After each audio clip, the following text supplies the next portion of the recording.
Riabilitato, risarcito e reintegrato alle mansioni originarie. C'è stata giustizia per Henry Naccari, 56 anni, l'ispettore ambientale di Veritas, che era stato demansionato, sospeso dal lavoro e dallo stipendio per 10 giorni e trasferito alla sede di Mestre in seguito alla segnalazione pervenuta di un suo alterco con l'assessore alle società partecipate del comune di Chioggia, Daniele Stecco, al quale l'ispettore aveva contestato di non aver effettuato la raccolta differenziata di alcuni rifiuti a suo carico, ovvero scatoloni di carte e documenti depositati fuori dagli appositi bidoni.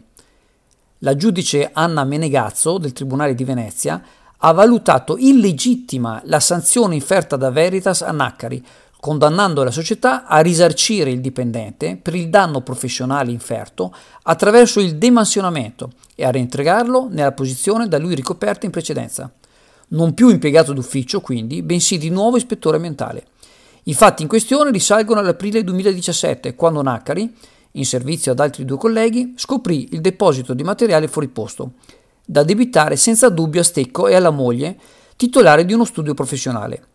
La sanzione di 75 euro a carico dell'assessore non fu peraltro mai contestata, ma a seguito di una segnalazione anonima l'ispettore è stato rimosso dal suo incarico.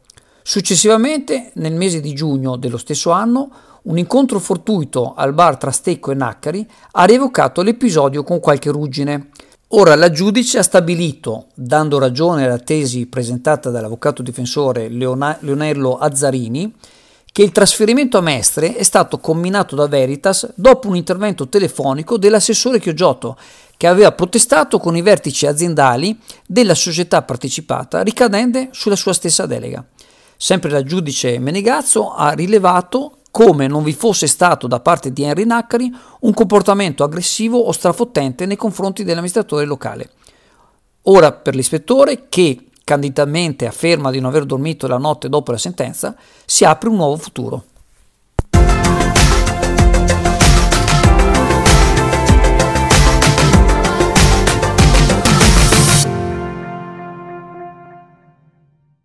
È stato condannato a 7 anni di reclusione Tarek Ahmed Abdelaziz Qasem, l'egiziano di 37 anni che la sera del 16 luglio 2018 aveva accoltellato a Borgo San Giovanni il coinquilino marocchino di 42 anni, rimasto in rianimazione per alcuni giorni con il rischio di asportazione della milza.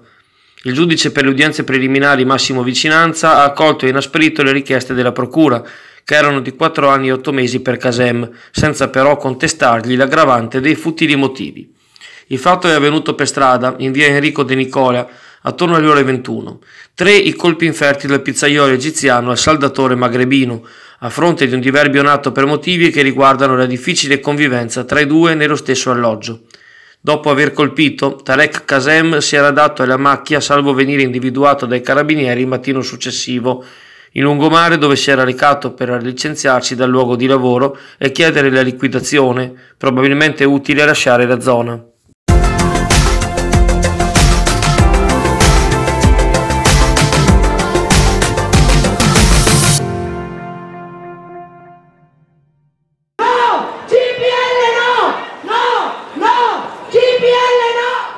Erano poco meno di 300 gli studenti degli istituti superiori che questa mattina hanno manifestato in Corso del Popolo per il Climate Strike, l'iniziativa globale lanciata dalla sedicenne svedese Greta Thunberg allo scopo di sensibilizzare verso il cambiamento climatico e il surriscaldamento del pianeta. Partiti alle ore 8:30 dal liceo veronese, i ragazzi sono arrivati in piazza a tempo di musica, fermandosi davanti al municipio dove hanno srotolato striscioni e pronunciato interventi di condanna ai disastri ambientali. La manifestazione ha avuto anche risvolti locali con gli appelli lanciati dall'Associazione Verde Vento Veneto e dal collettivo Fuori Luogo contro la costruzione del deposito di GPL in Val d'Ario.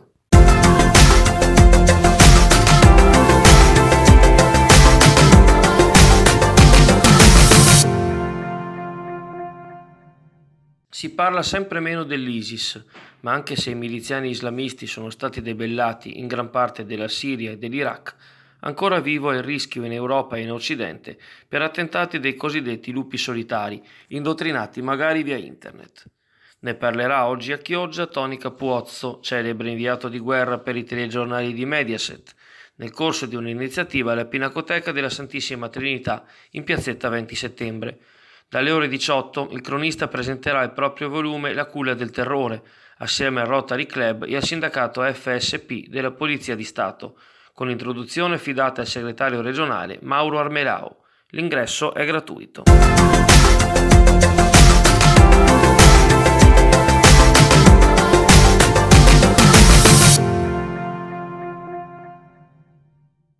Questa sera dalle ore 20:45 all'Auditorium di Calle San Nicolò la sezione clodiense dell'Andos, Associazione Nazionale Donne Operate al Seno, celebra i propri 20 anni dalla fondazione con uno spettacolo di musica, parole e danza.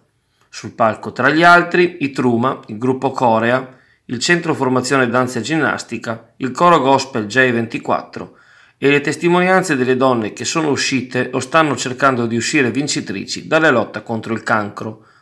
Nell'occasione verranno ricordate anche le attiviste che non ci sono più, come Marilisa Boscolo ed Elena Ballarin, scomparse all'inizio di gennaio. L'ingresso all'iniziativa è gratuito.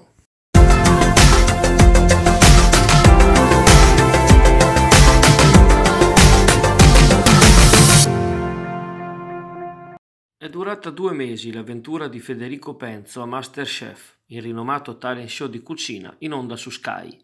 Il ventenne pescatore di Laguna, che risiede con la famiglia a Sant'Anna, ha accumulato strada in TV grazie alle sue doti di cuoco, ma anche alla simpatia che era riuscito a creare tra il pubblico che si è interessato alla sua storia.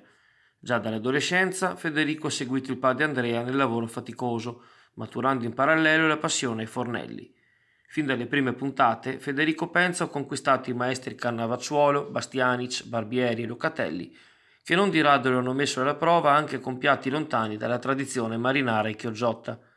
Sostenuto dalla famiglia e dalla fidanzata Giada, Federico è arrivato fino al dolce, dove qualcosa evidentemente non è andato per il verso giusto, tanto da valere l'ulteriore passaggio di grado, anche se le reazioni online di chi ha seguito la puntata parlano di ingiustizia. Poco male, il ragazzo torna a Chioggia con una carica in più e la notorietà nazionale per iniziare magari un'altra carriera.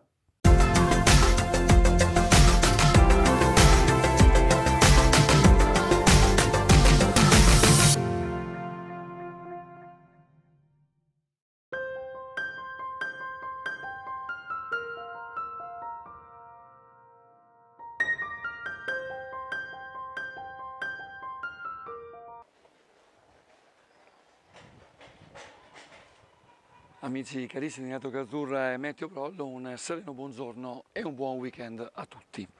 Dunque pensate che mentre vi stiamo parlando nelle Alpi piemontesi sono divampati vasti incendi causa appunto la forte siccità presente, contornata anche da episodi di fön caldo che non fanno altro che acuire la siccità stessa. Quindi una situazione estremamente grave per buona parte del nord Italia. Ma venendo a noi, dopo un giovedì tutto sommato positivo, anche se fastidiosamente viziato da un po' di aria fresca nella mattinata, lentamente un cuneo altopressorio tende a sovrapporsi e a garantire per buona parte di sabato e primo di domenica un ottimo episodio di bel tempo con conseguente aumento delle temperature massime che si porteranno nuovamente tra i 17 e i 18 gradi.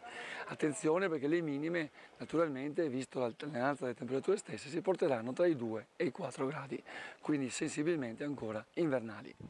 Dopo, volgendo lo sguardo un pochino più avanti, potremo vedere che già domenica la giornata si guasterà, proprio perché i primi riflessi delle perturbazioni in transito su lunedì cominceranno a dare ovviamente, grazie anche alle nebbie e a qualche nuvolosità alta, delle coperture nuvolose e probabilmente dalla sera, partendo da nord, dai primi episodi piovosi.